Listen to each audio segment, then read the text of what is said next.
Et au Soudan du Sud, maintenant, les négociations pour mettre un terme au conflit ont échoué. Les intermédiaires des deux parties sont tenus responsables. La guerre civile du pays, qui dure depuis 14 mois, a causé la mort de milliers de personnes. 1 million d'autres sont déplacés. De futures discussions sont au programme, mais aucune date n'a encore été fixée. L'échec des dernières négociations implique des sanctions de la part de l'ONU. L'ancien vice-président du Soudan du Sud est devenu rebelle. Les tentatives de paix ont encore échoué.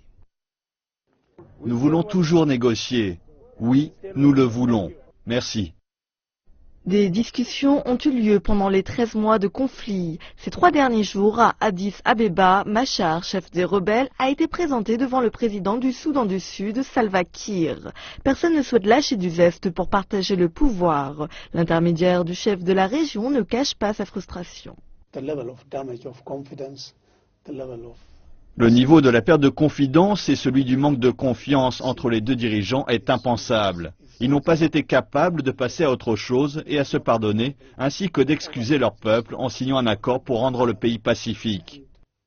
Plus tôt cette semaine, le Conseil de sécurité de l'ONU a autorisé une levée des sanctions si les deux parties échouaient à signer un accord avant la date butoir. La date limite était fixée à jeudi.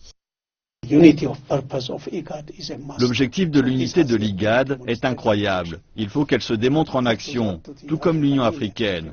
L'IGAD doit gouverner. Si l'IGAD est sérieuse quant à ses actions, l'Union africaine est déjà prête à aider l'IGAD, mais c'est l'IGAD qui doit gouverner.